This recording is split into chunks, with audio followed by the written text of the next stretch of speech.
देखिए, माँ बनने का फाउंडेशन जो होता है ना ड्यूरिंग पीरियड्स ही बनता है और आपकी मिस्टेक्स जो है ना वो इस फाउंडेशन को कमज़ोर करती हैं, यानी कि एक्स बनने के जो शुरुआत है उसे कमज़ोर करती है। पीरियड के सेकेंड थर्ड डे से एक डोमिनेंट फॉलिकल बढ़ने लगता है, उसमें एग मेच्योर होने की तरफ बढ़ता है। लेकिन ड्यूरिंग पीरियड्स की कुछ मिस्टेक्स आपको माँ बनने से उस पर्टिकुलर साइकिल में दूर रख सकते हैं। वो मैं आपको समझाने वाली हूँ, सही अप्रोच बताने वाली हूँ।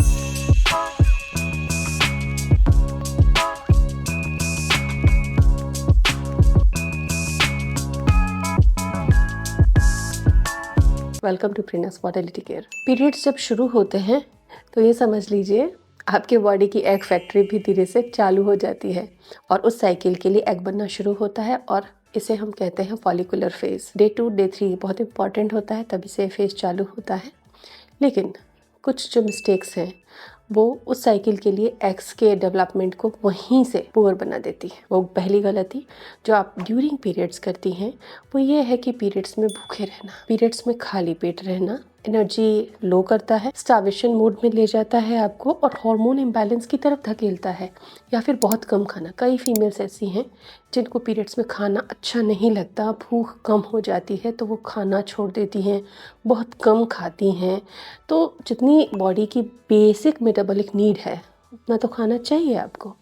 हो सकता है कि उस समय आपको रेगुलर मील की बजाय कुछ डिफरेंट, कुछ ऐसा मील जो हेल्दी भी हो, घर का बना हो, लेकिन रूटीन से डिफरेंट हो, रोटी सब्जी दाल चावल पराठे इनसे डिफरेंट हो, ऐसा कुछ बना कर खाइए। जैसे वेजिटेबल फ्राइड राइस बना लीजिए, लेमन राइस, स्प्राउट राइस बना लीजिए, चिकपीस का सैलड तैयार कर लीजिए, मिलेट की चपाती और कोई अच्छी चटनी तैयार कर लीजिए।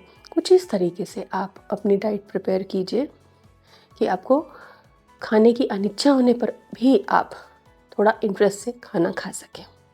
फास्टिंग इस फेज में बिल्कुल भी नहीं करनी है। फास्टिंग करने या कम खाने से एस्ट्रोजन सिग्नल कमज़ोर होते हैं, एफएसएच का लेवल नहीं मिल पाता एग्स को, तो एग्स अच्छे से नहीं बन पाते हैं। पीरियड्स में खाना स्किप करना यानी एग्स को भूखा रखना। तो इस समय सूप्स ले सकती हैं आप, घर का बना लो फैट वाला गुड क्वालिटी का आयरन और प्रोटीन से भरपूर गुनगुना अच्छा हेल्दी फ्रेश फूड आपको खाना चाहिए। कई बार वर्किंग हैं आप या घर रहती हैं, ये मैटर नहीं करता, आपकी चॉइसेस मैटर करती हैं। ड्यूरिंग पीरियड्स थोड़ा सा खुद को हील करने के लिए, मेंटली रिलैक्स करने के लिए कोल्ड कॉफ़ी ऑर्डर कर लिया, कोल्ड कॉफ़ी बना लिया, या सोचा कि चलो फ्रूट्स तो खा रहे हैं मिल्क शेक बना लेते हैं फ्रूट्स डालकर, या इसी तरीके से कोई भी ऐसा फूड जो डाइजेशन में हैवी है या कोल्ड है।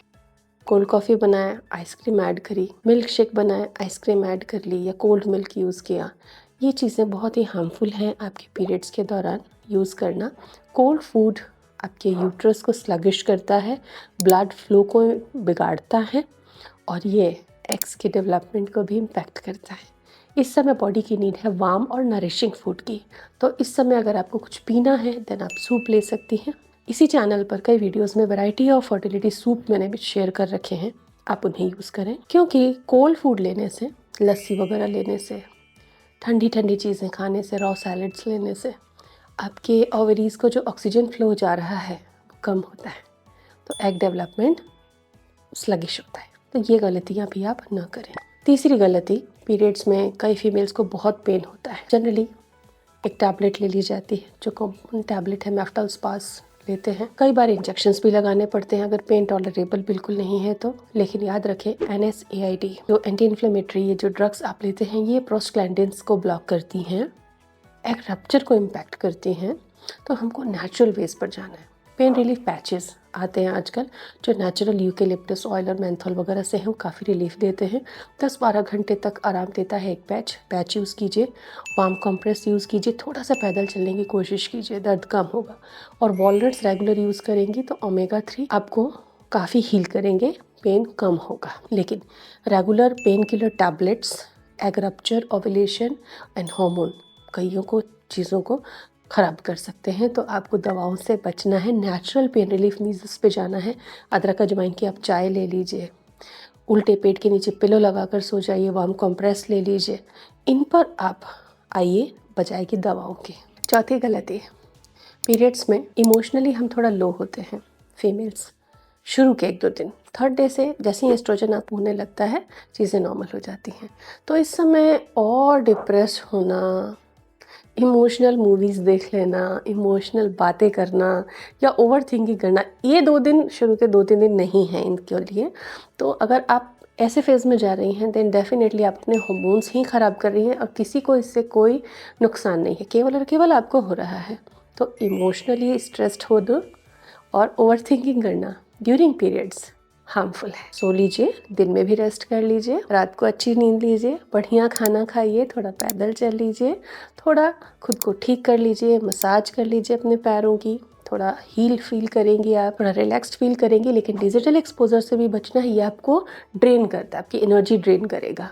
तो डिजिटल एक्सपोजर से बचना है कि चलो मूवी देख ली, 2 मूवी देख ली दिन में, तो आपके 4 से 6 घंटे चले गए, आप काफ़ी ड्रेन हो चुके हो। ये काम मत कीजिए। जल्दी सोना, हेल्दी खाना, दिन में भी थोड़ी देर रेस्ट लेना, थोड़ा पैदल चलना, थोड़ा लॉन में टहल लेना, ये आपके लिए बेटर है। थोड़ी डीप ब्रीदिंग आपको फ़ायदा देगा।